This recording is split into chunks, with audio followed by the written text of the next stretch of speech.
Bonjour à tous, bienvenue sur SVM6. Donc je passe à un tuto numéro 7 de cette série que j'ai appelé modéliser dans mes pas. Là, non seulement vous allez modéliser dans mes pas, mais en plus vous allez rajouter des couleurs qui sont appelées matériaux dans Blender.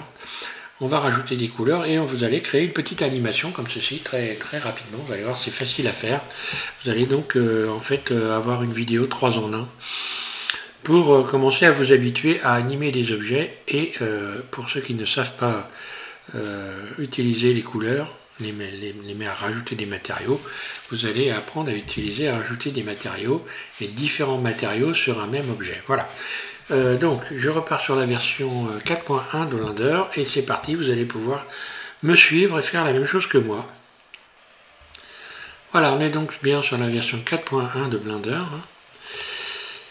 Et donc la première chose à faire, c'est l'éclairage. Il faut pouvoir voir vos objets. Donc vous avez plusieurs solutions. Soit vous mettez une image en fond d'écran, une image HDRI dans le monde, soit vous rajoutez des ampoules, des lampes. Donc ici vous pouvez rajouter de l'éclairage à partir d'ici. Soit des points lumineux, soit un soleil, soit un spot, soit une zone, etc. Une zone, c'est une zone, une zone d'éclairage, comme si vous aviez un grand néon qui vient éclairer toute votre scène.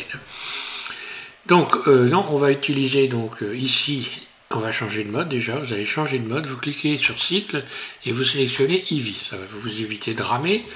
En plus vous allez pouvoir sélectionner un clic gauche, vous cochez occlusion ambiante, flou lumineux, hop là, flou lumineux et réflexion. Donc là je le fais, on ne serait pas obligé de le faire, mais c'est ce que vous devez faire quand vous allez commencer à créer des vidéos pour pouvoir faire des réglages sur la luminosité, sur l'éclairage.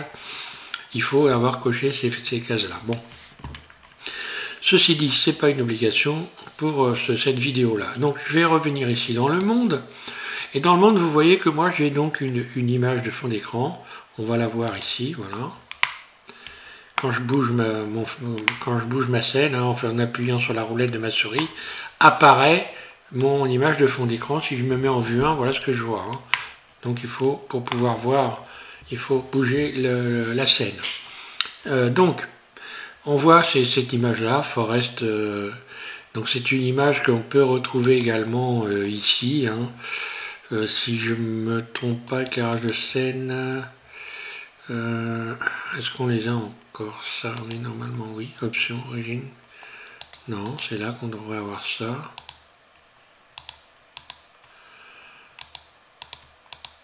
Ah, voilà. On peut avoir cette image ici, vous voyez.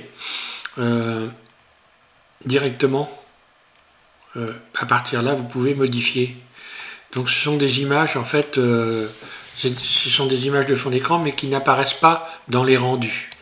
Donc moi, j'ai réussi à télécharger cette image-là, et on peut la mettre en fond d'écran, puisque moi, je l'ai mis ici, elle s'appelle Forest, ici, et on va voir que ici, moi, elle est là, voilà. Je reviens là. Donc voilà, maintenant si je viens ici, me mettre en mode pellicule transparent, eh bien je n'ai plus, d'image de fond, mais j'ai toujours les effets de l'image de fond. Donc si je rajoute un objet, j'espère que je me fais bien comprendre, si je rajoute un objet, là je le vois. Je vois bien l'objet. Si je supprime mon image de fond, ici, si je la supprime, lorsque je mets dans le mode rendu, ici, je le vois toujours, parce que ici, j'ai décoché environnement de la scène. Et j'ai sélectionné ici une sphère. Donc il y a plusieurs sphères, et on peut sélectionner ici différents, voilà, on obtient différents éclairages. Ceci dit, il faut toujours se rappeler que ça n'apparaît pas dans les rendus. Si je fais un rendu ici, et donc que je fais un F12, eh bien, j'ai pas de caméra, mais si je mets une caméra, ajouter une caméra, parce que pour pouvoir faire un rendu, ça ne peut pas se faire sans une caméra. Et je vais faire Shift Alt 0 pour positionner ma caméra sur l'objet sélectionné, enfin sur l'objet dans la scène. Et là maintenant si je fais un F12, ben, je vois du noir. Voilà. Et je vois ici dans le fond d'écran alpha, c'est-à-dire la transparence. Si j'avais ici mis... C'est important que je vous parle de ça parce que voilà, je vais refaire un F12 et là j'aurai tout noir. Voilà. Ce qui me permet de voir la sphère, en fait, c'est que j'ai supprimé le fond d'écran. Le fond d'écran, là, il est noir, il n'y a pas d'éclairage. Donc si je rajoutais un éclairage, je fais un clic gauche, je mets mon curseur de souris ici, et je vais ajouter un éclairage. Voilà, un soleil par exemple. GZ, il est là mon soleil. Puis GY, je le déplace un peu là. Puis un RX, là. Si je fais un F12 maintenant, voilà, je vois ma sphère. Le F12, c'est pour faire une image, un rendu. Si j'augmente ici la couleur, donc la force, j'ai augmenté cette valeur-là, là, F12, vous allez voir que je la vois encore mieux. Voilà. Et si je vais trop loin, ben voilà ce que ça va donner. Hein, et encore là, ça va parce que, hop, carrément, on le voit, ça s'est éclairé. Hein. Voilà, F12, ça. Donc à partir de là, je vais mettre 1 et ça me suffira. D'ailleurs, je vais même supprimer cette... en faisant donc Shift X, supprimer. Et je vais me contenter de mon éclairage ici de base du monde. Donc cette texture, si vous voulez, soit vous utilisez ici cette possibilité-là, soit vous la téléchargez et je vais la mettre en téléchargement sous cette vidéo. Et lorsque vous l'aurez, vous allez cliquer sur cette icône-là. Donc là, j'enlève tout, hein, voilà. Vous allez faire Nouveau, donc un nouveau monde. Puis vous cliquez sur le point jaune, un clic gauche, et vous allez chercher Texture d'environnement. Et vous allez ouvrir, donc ici, Forest. C'est donc la texture que vous aurez installée. Donc si vous l'avez sur votre bureau, ben, vous irez la chercher sur votre bureau. Vous irez la chercher là où vous l'avez installée dans votre ordinateur pour la récupérer. Ceci dit, comme c'est un peu gênant d'avoir ça en fond d'écran, je vais la cacher en me mettant ici en mode transparent. Voilà. Donc déjà, une première chose de faite, important, un éclairage. On ne peut pas faire des rendus si on n'a pas un éclairage. On ne peut pas voir des objets si on a un éclairage. On ne peut pas faire de rendu si on n'a pas une caméra. Hein, si vous n'avez pas une caméra. Je vais la supprimer parce que je ne vais pas faire de rendu. L'objet du tuto, ça n'a rien à voir avec donc les rendus. Donc, j'ai cette sphère que j'ai rajoutée et je vais lui donner une rotation de manière à avoir aussi, d'utiliser ici ces éléments de face ici comme une iris. Donc, pour me mettre en vue 1, ici, pour avoir cet iris, je vais faire une rotation RX90. Voilà, comme ça, je suis en vue 1 et j'ai toutes les faces. Je me mets en tab en mode édition. Et je vais sélectionner le mode face à partir de cette icône-là, éventuellement, ou en cliquant sur le 3 au-dessus de AZERTY. Un clic droit dans la scène, je désélectionne tout. Et ici, je vais sélectionner l'iris. Alors, soit en faisant C, et je fais ça, soit en faisant Alt, un clic droit, je sélectionne tout ça, puis C, ici au milieu. Là. Donc, j'ai cette sélection qui est faite. Un œil, on sait très bien que l'iris, elle est gonflée, elle gonfle, cette partie de l'œil est gonflée, donc je vais gonfler cette partie de l'œil en faisant E pour extrude, et je bouge ma souris directement, comme ceci, donc ça s'est déplacé le long de l'axe Y, puis je vais faire S surface, comme ceci, voilà, là je vais faire un GY pour ne pas avoir un gonflement trop important, et voilà, et donc un œil, ça a cette forme-là, ici, voilà. Alors maintenant, on va rajouter des couleurs. On va profiter pour rajouter des couleurs. Donc pour ajouter des couleurs, c'est très simple. D'ailleurs, je vais me mettre dans un mode où on voit les couleurs en cliquant sur cette petite icône-là. Parce que si vous vous mettez dans ce mode-là, vous ne voyez pas de couleurs. Hein. Là. Donc là, on voit les couleurs. Je me mets en vue 1. Et je vais rajouter une couleur. Donc dans Blender, donc les couleurs sont appelées matériaux avec une faute d'orthographe. N'est-ce pas? Parce que celui qui transcrit en français Blender, il a fait des gros efforts, mais ça serait bien de mettre un X à matériaux quand même. Hein. Alors, un clic gauche, voilà. J'ai un nouveau matériau. Je clique sur matériau nouveau. Là, en réalité, l'objet n'a aucune couleur. Là, il n'y a pas de couleur. Si je clique ici sur nouveau, je viens de lui rajouter une couleur. Mais j'ai rajouté une couleur sur tout l'objet. je n'ai pas rajouté une couleur que sur une face, mais sur toutes les faces. Et maintenant, j'ai envie de rajouter une couleur aux éléments qui sont sélectionnés. Et pour faire ça, eh bien, il faut que je fasse plus. Donc, je vais rajouter plus une couleur, ajouter une couleur supplémentaire, nouveau, donc une nouvelle couleur. Puis, cette couleur, je vais la mettre en noir, puisqu'il s'agit de l'iris, et donc elle est noire. Hein. Et je vais assigner ici cette couleur-là. Voilà. Alors je peux la gonfler un peu, par exemple, en faisant S. Voilà, je la gonfle légèrement, après on peut la modifier. Hein. Ce qui est con, c'est d'avoir évidemment une bosse ici. Hein. Voilà. Je peux aussi faire un GY pour venir l'aplatir légèrement, pour pas que ça soit trop. Et voilà. Et donc maintenant, on va donc donner une couleur à l'iris, vue 1. Et un clic droit ici.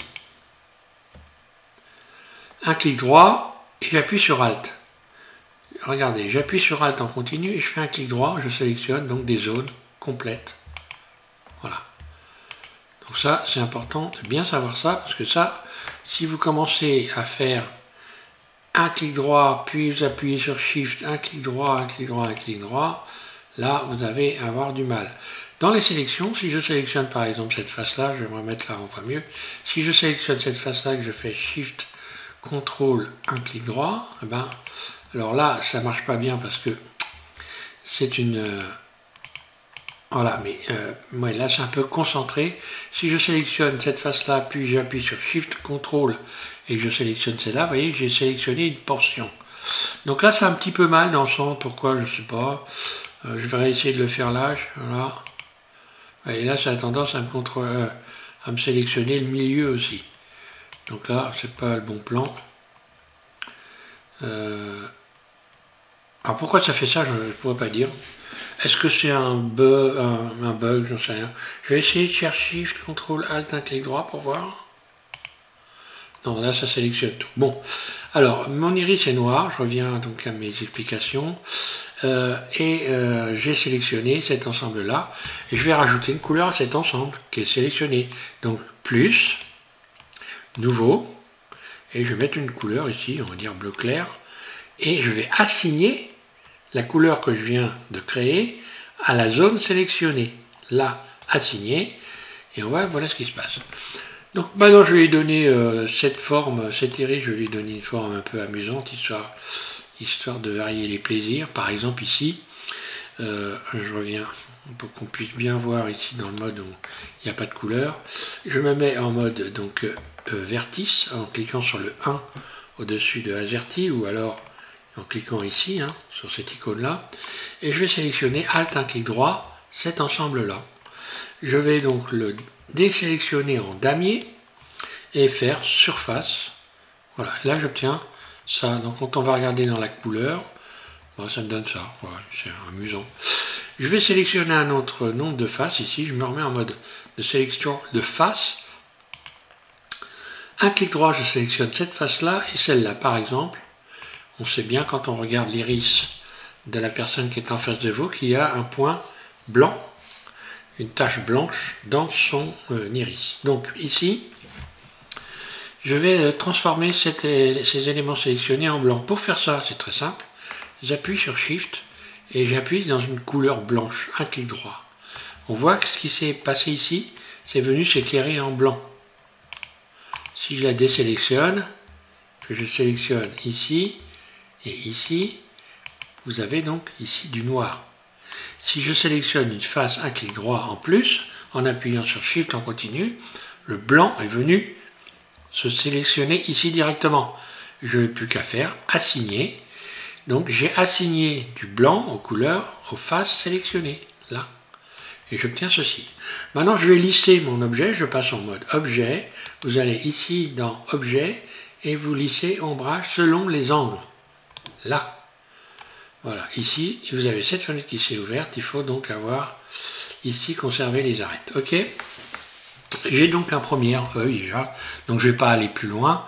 Vous avez vu comment on fait pour additionner des matériaux dans un objet unique. Voilà. je pourrais évidemment faire Alt, un clic droit et rajouter une nouvelle couleur, noir par exemple. Si j'appuie sur Shift, je clique sur un carré noir et je fais assigner et là j'ai un tour noir.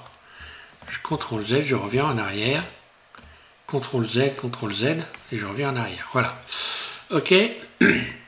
Alors ensuite, on va, forcément, on a deux yeux, hein, donc on va pouvoir dupliquer cet œil ici. Et on va commencer donc à rajouter des contraintes aux éléments que l'on a créés. Donc mon œil, je vais faire un Shift D pour dupliquer. Je bouge ma souris et un clic roulette pour venir axer comme ceci l'ensemble. Je sélectionne tout et je vais tout remettre GX. Voilà, à peu près au centre ici. Shift S, curseur au centre de la scène, voilà. Donc là, surtout, ce qu'il ne faut pas faire, c'est le CTRL A. Parce que si vous faites un CTRL A, eh bien, lorsque vous allez rajouter des contraintes, eh bien, ça ne sera pas bon. C'est-à-dire que moi, ce que je veux, c'est que cet œil-là, il a la même rotation, par exemple, que cet œil-là.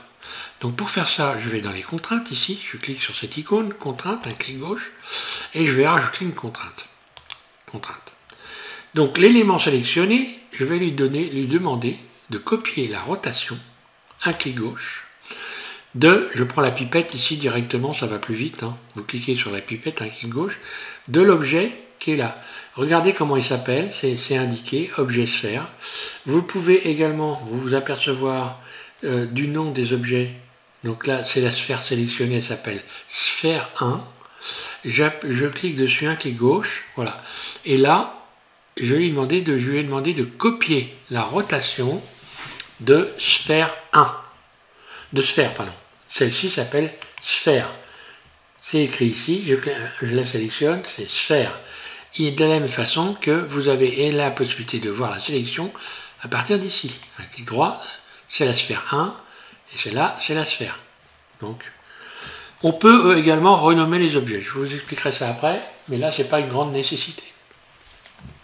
Donc, si je sélectionne cette sphère et que je fais RR, eh bien, j'ai les deux yeux qui bougent pareil.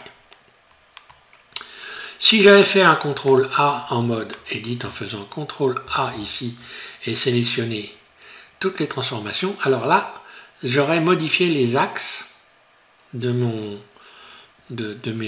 objets. Là, c'est fini, maintenant c'est foutu. Mais j'aurais modifié les axes de mes objets, ça aurait créé un problème. RR, voilà. Donc là, j'ai déjà mes deux yeux qui bougent. Alors après, on peut utiliser des textures des yeux, hein, je vous expliquerai ça après, comment on applique des textures de manière simple. Hein, voilà. Donc on a des yeux déjà, bon, disons une contrainte. Cet œil-là, je vais lui demander également, je vais lui rajouter une autre contrainte, parce que là, il tourne, parce que j'ai sélectionné cet œil-là, et que je fais double R, hein, RR, je bouge ensuite ma souris, voilà, et ça va bouger dans tous les sens. Sauf que cet œil-là, lui, si celui-là, je fais un G comme ceci, bien, il ne bouge pas l'autre, donc ça ne va pas. Donc il va falloir que je lui demande de copier la rotation, donc ajouter une contrainte, et je vais lui demander de copier, pardon, la rotation, mais la position.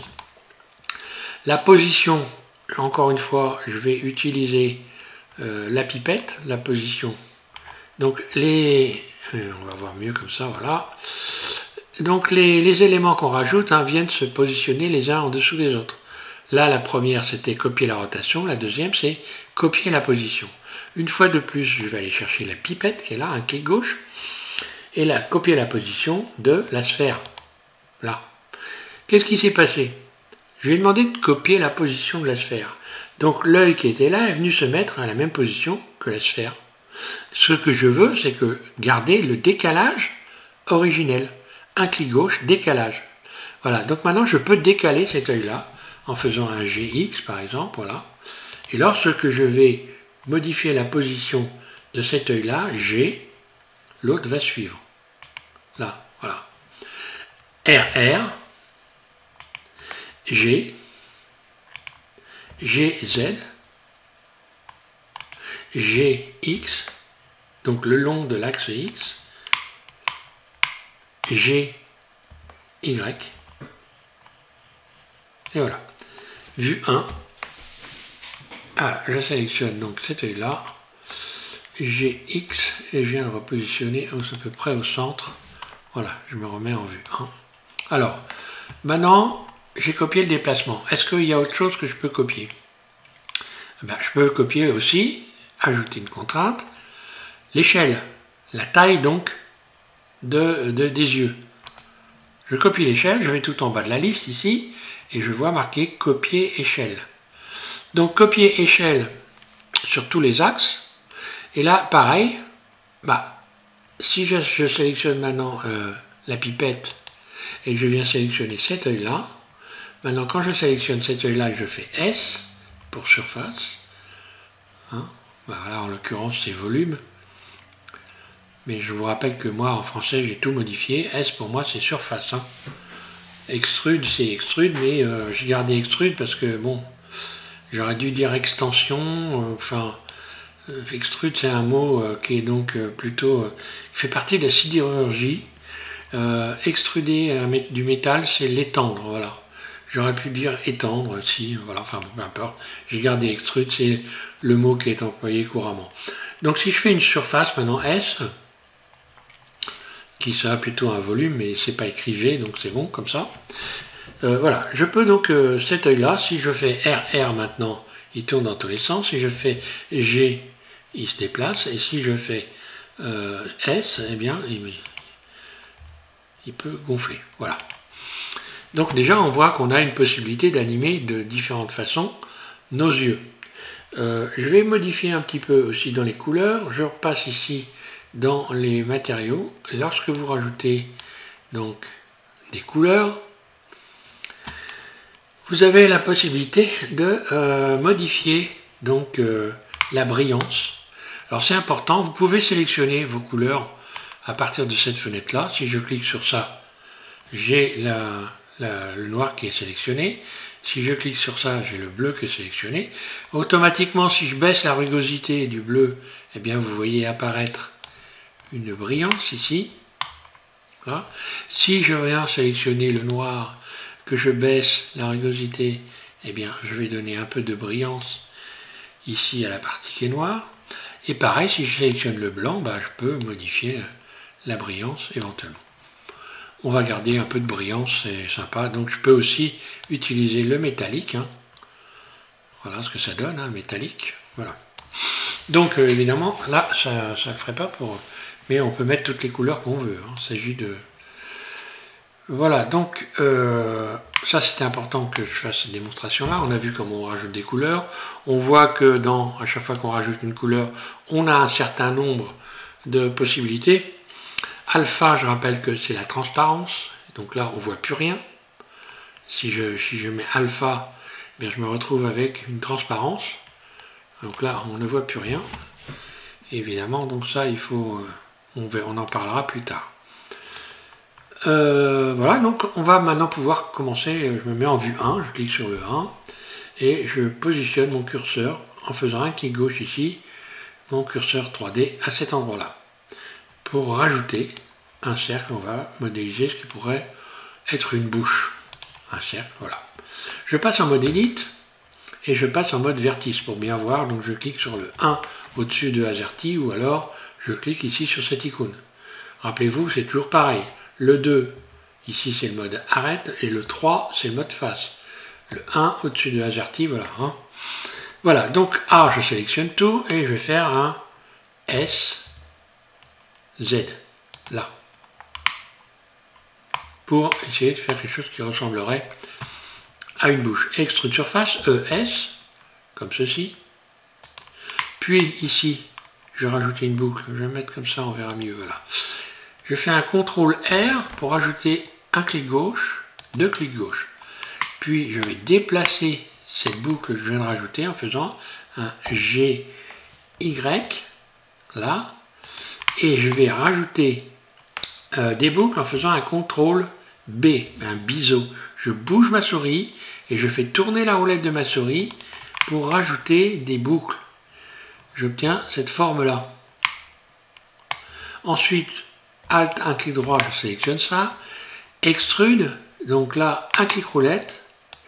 S pour modifier la surface. Et j'ai un trou, donc extrude surface. Je pourrais également, tiens, on va faire un truc, je me remets en vue 1. Je peux sélectionner ces trois éléments-là en faisant un GZ, par exemple. S, surface, ce serait la glotte, par exemple. Je vais faire Shift Alt B.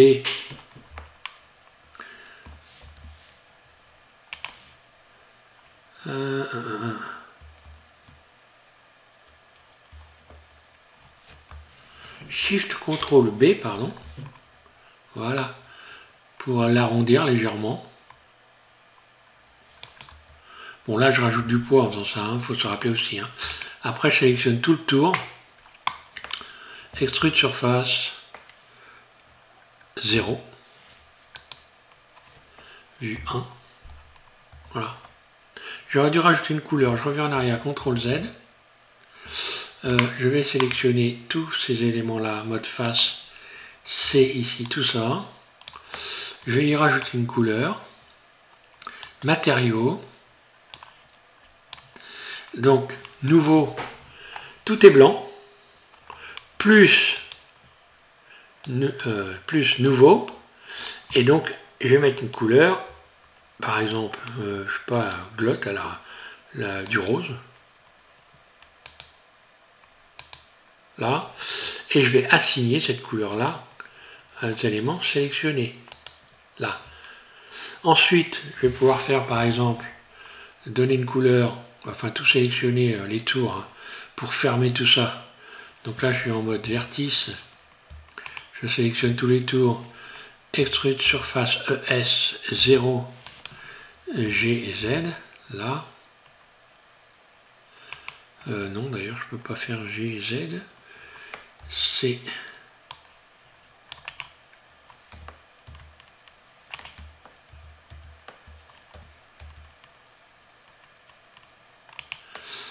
je vais tout sélectionner, retirer les doublons. M, oui, parce que là, je dois avoir des doublons. Voilà. X, M, pardon. Fusionner. Voilà, et je n'ai plus de doublons, c'est bon. Voilà. Donc j'essaie cette partie-là. Ensuite, je peux, par exemple, sélectionner, pour faire des sélections, cette face-là. J'ai pas... Il y a un truc qui bidouille là.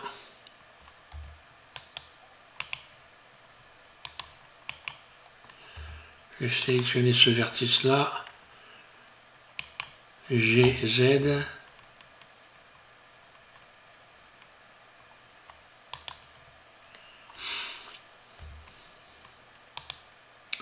Là, j'ai dû faire une bidouille, je ne sais pas comment. J'ai fait cette bidouille-là, mais apparemment, il y a trop de... Ça se bouscule un peu là-dessus. Hein. Un clic droit. Extrude surface.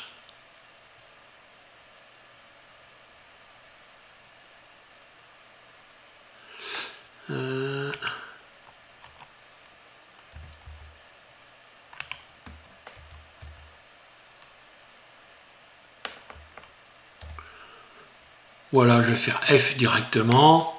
Et je vais modifier cette face-là, tout simplement. Voilà, hop, je vais faire plus, nouveau. Là, je vais mettre une espèce de rouge et assigner. Voilà, comme ça j'ai des couleurs différentes. C'est ce que je voulais obtenir. Hein. Ensuite, là, ici, ces faces-là aussi, je vais leur attribuer cette même couleur. Voilà, je sélectionne la face du milieu assignée. Voilà, j'ai ça. Et puis donc, ici, maintenant, je vais sélectionner ces faces-là. Donc là, je sélectionne une face. Et pour sélectionner tous les blancs, je vais faire sélectionner, ici, directement. Et je vais mettre sur du rouge. Voilà, ça a assigné directement du rouge. Voilà, ce rouge, je vais lui donner un peu de brillance, légèrement. Je baisse légèrement ici, là. Voilà. Donc j'ai ce qui ressemblerait à peu près à une bouche. Hein. Je vais donc forcément lisser cet objet en mode objet. Donc pensez à toujours avoir un doigt sur Tab, de manière à passer très rapidement sans chercher, hein, en mode édition, en mode objet, etc. Hein, soyez toujours prêt à changer de mode, c'est important. Ensuite, je vais faire objet ici, et je vais aller rechercher le lisser. Voilà. Donc j'ai ceci, voilà. Là, ici, je vais retirer les arêtes dures. Donc je sélectionne tout. Les arêtes dures, c'est ce qui est coloré en bleu là. Hein. Donc ce qui marque les arêtes. Voilà, donc les arêtes dures, je vais les effacer. Je vais dans arêtes, effacer arêtes dures, oui. Tout s'est effacé, voilà. Et là j'ai un lissé parfait. Autrement, j'aurais un lissé marqué. Voilà, si je reviens en arrière, CTRL Z, regardez bien. Là, on le voit ici au fond, hein, regardez là au fond. Là, on voit bien une trace. Et si je retire les arêtes dures, effacer dur, vous voyez que je n'ai plus cette trace. Hein, c'est ça les arêtes dures. Ça permet de marquer les arêtes sur des objets lissés. Voilà. J'espère que je me suis bien fait comprendre. C'est pas compliqué en réalité. Donc voilà, on a notre bouche, etc. Cette bouche, on peut, en faisant SZ par exemple, vous voyez là, modifier l'ouvrir, l'écarter en faisant un SX, je la sélectionne, SX, SZ, vous pouvez modifier son allure. Ça pourrait être une grenouille, tiens, pourquoi pas. Ça peut être amusant. Voilà, donc déjà, c'est pareil, cette bouche, on va lui ajouter une contrainte parce que quand je bouge, j'ai les yeux, la bouche, elle bouge pas. Donc je vais lui rajouter une contrainte également. Contrainte. Ici, je vais chercher donc une contrainte de position et je vais lui demander de copier la position. Je clique sur la pipette de l'œil ici. Donc la bouche est venue se positionner à l'endroit de l'œil, c'est normal. Donc maintenant, je vais appuyer sur décalage, puis G, je la déplace et je la remets ici, là, voilà. Là, on est OK. Donc, je fais cette expérience, je sélectionne cet œil et je fais RR.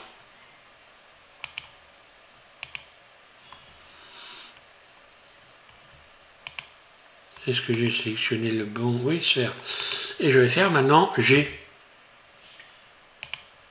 RZ. Donc là, la bouche ne bouge que si je fais un G, en sélectionnant cet œil-là. G, OK. Maintenant, si je demande à la bouche si je lui rajoute une nouvelle contrainte de rotation, copier la rotation. Par exemple, ici je prends la pipette, toujours pareil de sphère. Si je sélectionne maintenant la sphère, je fais R, Z, la bouche tourne. RR. Voilà, ça peut être on peut faire ce choix-là aussi. Hein. Voilà, donc maintenant, on a donc des objets qui sont déjà animés, mais dont l'animation n'est pas enregistrée. Vous remarquerez aussi que vous avez des lignes ici, en pointillé. C'est très petit parce que j'ai fait en sorte qu'on ne les voie pas beaucoup. Ces lignes en pointillé signifient qu'il y a des relations entre les objets.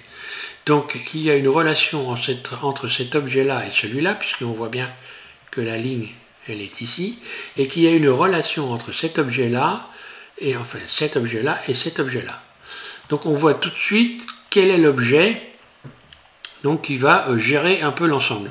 Là, on n'est pas obligé de les voir, ces lignes de relation, vous pouvez les cacher. Vous allez ici, sur cette icône-là, là, et vous allez donc décocher ligne de relation. Là, vous voyez, regardez. Je ne sais pas si on voit bien. Je coche, je décoche, voilà. Comme ça, je ne vois pas les lignes de rotation, de relation, et je préfère en ce qui me concerne. Alors, on va passer donc à la phase animation. On a vu donc comment on pouvait donc rajouter des matériaux, des couleurs. Ces couleurs, on a vu qu'on pouvait aussi modifier leur texture, hein, la brillance, etc. Et maintenant, on va passer à la phase animation. Alors, la phase animation, je commence par exemple, on va faire un truc, vous allez faire un truc extrêmement simple. Vous avez sélectionné cet œil-là. Et Blender, lui, vous permet, en même temps que vous enclenchez une lecture, d'animer directement des objets. Je m'explique. Je clique ici sur l'enregistrement automatique. Puis ensuite, je vais enregistrer la lecture. Et cet œil qui est sélectionné là, je vais faire RR de manière à le bouger. Et vous allez voir ce qui va se passer dans la timeline. Regardez. J'enclenche la lecture et je fais RR en positionnant. Voilà, voilà ce qui se passe. Vous voyez qu'il y a des images clés qui sont venues se positionner. Et voilà, un clic gauche pour arrêter. Regardez, l'animation se fait automatiquement. Voilà. Donc ça, c'est une manière très très simple d'obtenir une animation. Donc là, évidemment, vous pouvez régler le nombre d'images que va durer votre animation à partir d'ici. Donc si je fais la fin de l'animation, que j'augmente le nombre d'images, regardez ce qui se passe, je fais tourner la roulette de ma souris, j'appuie sur la roulette de ma souris pour déplacer cet élément-là. Donc il faut savoir que on a ici la partie qui est donc animée en gris clair, et tout ce qui est en noir après ne peut pas concerner une animation. Si j'augmente la valeur ici, eh bien j'augmente le nombre d'images et je fais durer donc ma vidéo plus longtemps. Je peux rajouter 1000, 2000, 3000, 10 000 images, mais attention parce que le rendu vidéo peut coûter très cher. Voilà.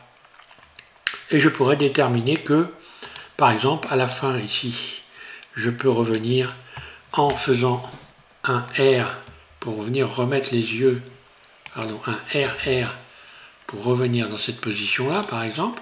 Une image clé est venue se positionner, ce qui fait que là, quand je vais arriver à la fin, hop, ça se remet donc bien en place. Le temps où il n'y a rien du tout, aucune animation ici, ça revient à 0 et ça repart. Et ça renvoie donc, si je désélectionne tout, voilà ce que ça donne. Hein. Voilà, on a l'animation. Dans cette animation, je pourrais inclure d'autres éléments. Par exemple, si je sélectionne ici la bouche, on voit bien qu'il n'y a pas d'image clé pour la bouche. Il n'y a pas d'image clé, mais par contre, je peux en rajouter. Par exemple, à partir de cet endroit-là, je rajoute une image clé, I, en cliquant sur le I. J'ai une image clé qui est venue se positionner.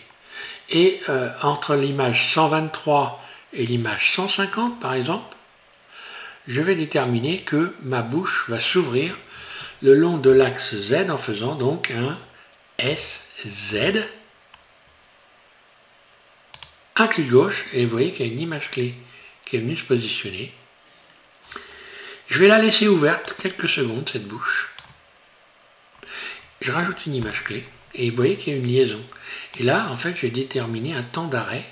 Et là, après, ça va revenir automatiquement. Si je fais ça et que je fais SZ,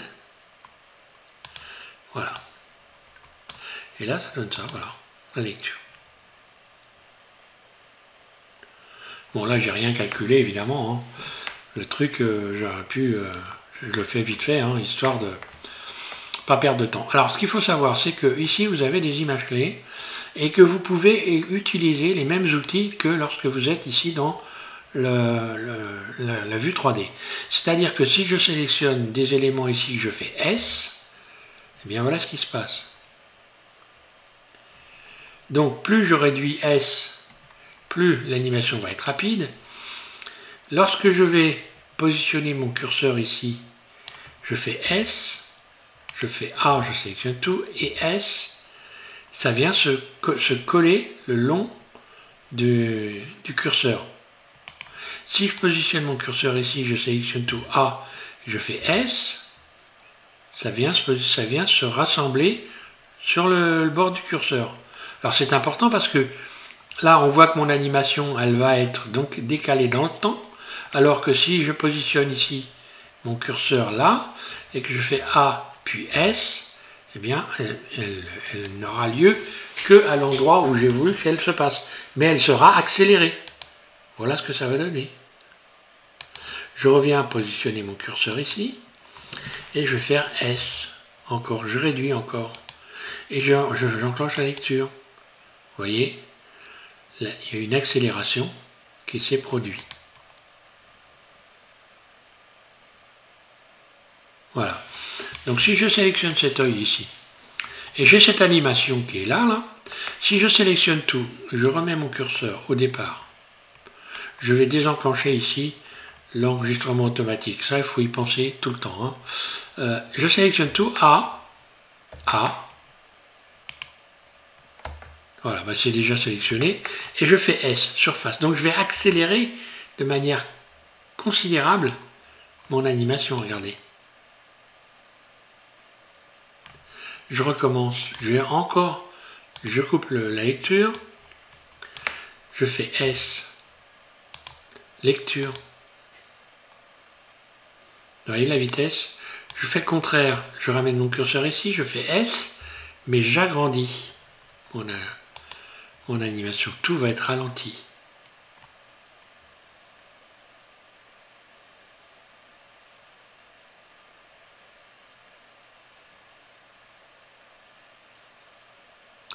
Donc on a également la possibilité de déplacer les éléments. Si je fais S, par exemple, à partir d'ici, je mets mon curseur ici, je désélectionne tout ça, un clic droit et je fais S. Je ne vais déplacer que les éléments qui viennent après. Donc si je fais la lecture maintenant, lecture, là je suis au ralenti, et d'un seul coup, je passe à l'accélération. Si je fais ici S et que j'agrandis encore plus, donc là je suis passé dans la zone noire ici ne sera pas lue. J'enclenche la lecture, donc là c'est encore plus lent, et quand on va arriver ici, cette partie-là ne sera pas lue. On revient au point de départ. Donc je reviens ici, CTRL Z. Quand j'utilise le CTRL Z, à chaque fois, je reviens en arrière, exactement comme dans la vue 3D. On revient en arrière. Donc on peut très bien revenir en arrière depuis le départ. CTRL Z, j'appuie sur CTRL en continu, Z, etc. Et puis là, je vais faire la lecture. Alors, une chose amusante, si je sélectionne tout A, et que je fais Shift D, duplique, et que je déplace, eh bien je viens de rajouter une animation. Alors voilà ce qui va se passer. J'ai doublé mon animation. Là. Imaginons que à partir de cet endroit-là, j'ai une animation de ma bouche, par exemple. Je vais rajouter une image clé, donc j'enclenche l'enregistrement automatique, je rajoute une image clé I. Donc là on voit que entre cette image clé là et cette image clé là, bah, il ne se passe rien. Enfin il se passe que ce qui a été programmé. Maintenant je déplace ici mon curseur, par exemple de quelques images, à partir d'ici, hein, je peux utiliser, déplacer que de quelques images, voilà. Et je vais faire SZ. Un clic gauche, on voit qu'il y a donc une image clé qui veut se positionner là. Si je sélectionne ici cette image clé là, que je déplace encore, pardon, je vais redéplacer encore de quelques images et je vais faire un SZ. Là. Là. J'ai donc ces deux images clés que je viens de créer. Si je les duplique en faisant Shift D, que je les déplace, que je sélectionne Shift D encore une fois de plus, je vais donc avoir un mouvement. Vous voyez? Donc là, si je sélectionne ensuite tous ces éléments-là, et que je les duplique, Shift D,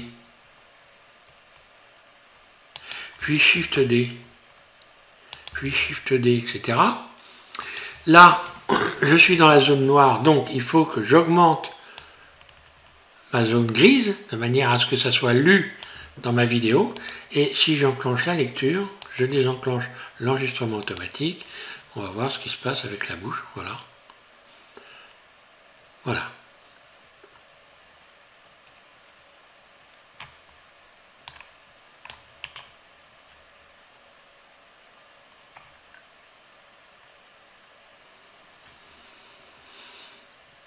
J'aurais pu aussi ne pas donner demander à la bouche qu'elle ne suive pas la rotation de l'œil.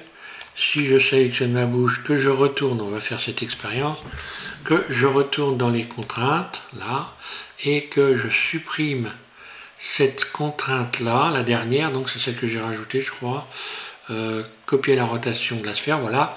Si je la supprime, donc à partir d'ici, hein, là, et bien voilà, elle ne copie plus la rotation de la sphère. Donc on peut parfaitement, en cours d'animation, modifier des éléments. Voilà. J'aurais pu même imaginer de rajouter des mèches de cheveux. Autre chose, par exemple, on va avoir, je reviens ici, alors là c'est exactement comme un lecteur DVD, hein. Vous avez exactement les mêmes fonctions ici qu'un lecteur DVD classique. Je reviens au point de départ, ici, voilà. Ouais, je suis bien au point de départ, ok. Et je vais sélectionner mon œil ici. J'amène en mode edit, je me mets en vue 1. Et je vais sélectionner par exemple des éléments ici.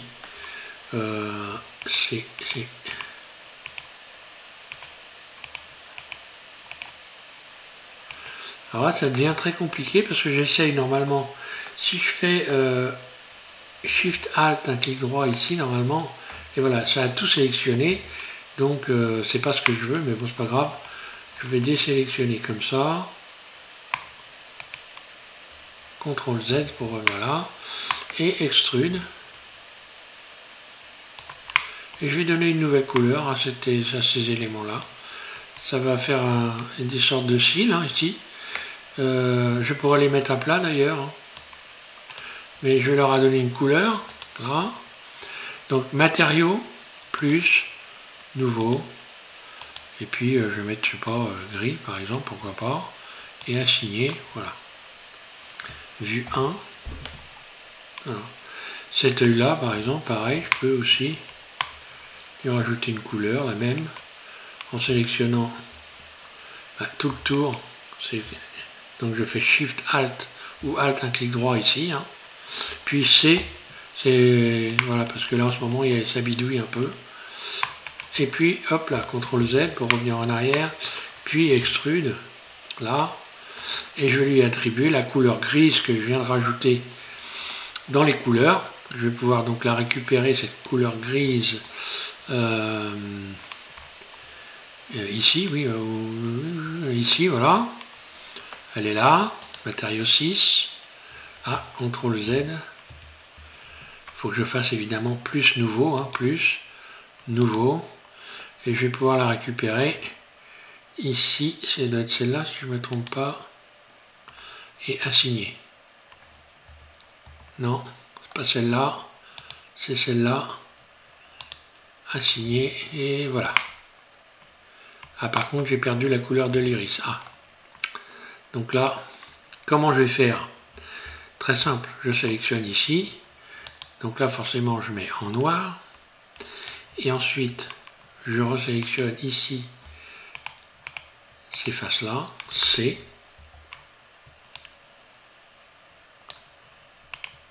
Je vais faire plus, nouveau. Normalement, je devrais pouvoir récupérer. Ah ben là, ça s'est coloré en noir ici, donc je vais mettre un gris. Assigner, là. Là, c'est bon. Et là, je vais récupérer ce gris. Ce gris, c'est la couleur 8. Je resélectionne cet élément-là. Et là, je vais aller sélectionner la 8, là. et c'est venu colorer, prendre la bonne couleur. Voilà, je me mets en vue 1. Voilà, on peut faire des cils, on peut... Enfin voilà, hein. Il faut s'amuser, hein, j'ai envie de dire. Hein. De la même façon que ici, la bouche, hein, je pourrais sélectionner par exemple ces arêtes-là. Il faut se faire plaisir. Hein. Voilà, G, Z. Voilà, et donc vous allez voir que j'ai modifié les objets, mais l'animation, elle, tient compte de cette modification et en aucun cas ne va donc éliminer les éléments que j'ai modifiés.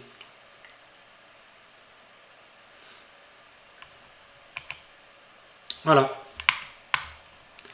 Donc là, à partir de là, si vous voulez faire un F12, il faudra, si vous voulez faire une photo de ce que vous avez fait, voilà, par exemple ici, là, je positionne un clic gauche mon curseur de souris, je vais ajouter une caméra, je vais faire un CTRL ALT 0, G, je positionne, voilà, de manière à pouvoir voir tous les éléments, et je vais faire un F12, et je vais avoir donc une image. Voilà. Alors on voit que cette image n'a pas de fond. Donc si vous enregistrez cette image, eh bien évidemment quand on fait une image, il faut bien qu'il y ait une couleur, ça sera noir. Donc par contre si je fais une vidéo, ou si je veux faire une image PNG, je peux l'enregistrer au format PNG. Je vais aller donc dans ici. Donc c'est une image sans fond, une image PNG, hein, que je peux évidemment inclure dans une vidéo par exemple. Donc ça peut être intéressant. Donc je vais enregistrer cette image. Image, donc je vais enregistrer sous, là. Je vais choisir mon format ici. Il est déjà au format PNG, donc c'est très bien. Sur l'endroit où va atterrir ma vidéo, là, je vais lui donner un nom. Je l'appelle LMP, bon, je mets n'importe quoi. Et enregistrer, donc là, ça va arriver sur mon bureau. Je vais ensuite sur mon bureau. Et j'ai l'image qui est ici. Là, voilà. Et là, j'ai une image qui est sans fond. Alors là, on ne le voit pas, mais par contre, on ne le voit pas parce que ici, j'ai donc, moi, la fenêtre qui est colorée en gris clair. Hein, j'ai un fond dans cette affichage du fond.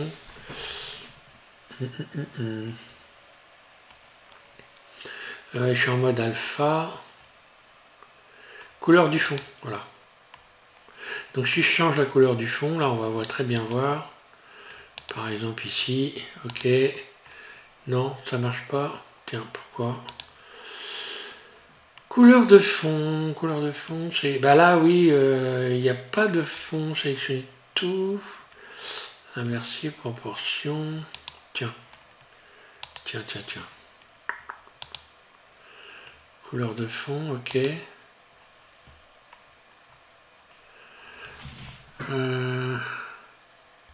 Oui, je viens de comprendre. C'est quand je me mets en plein écran, voilà, qu'on voit qu'il n'y a pas de fond en fait, c'est noir, voilà. Oui. Donc, voilà, hein.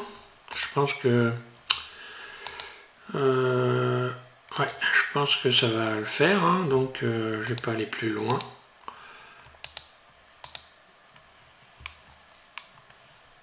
Dans mes explications. Donc voilà, j'espère que vous avez appris beaucoup de choses, que ça vous a amusé et que vous en avez profité pour faire autre chose avec tout ça. Voilà. Merci à tous de suivre SVM6. Encore un grand merci aux anciens et aux nouveaux abonnés. Je parle toujours des nouveaux abonnés parce que vous êtes assez nombreux, hein, vous êtes abonnés. Hein. Donc voilà, merci.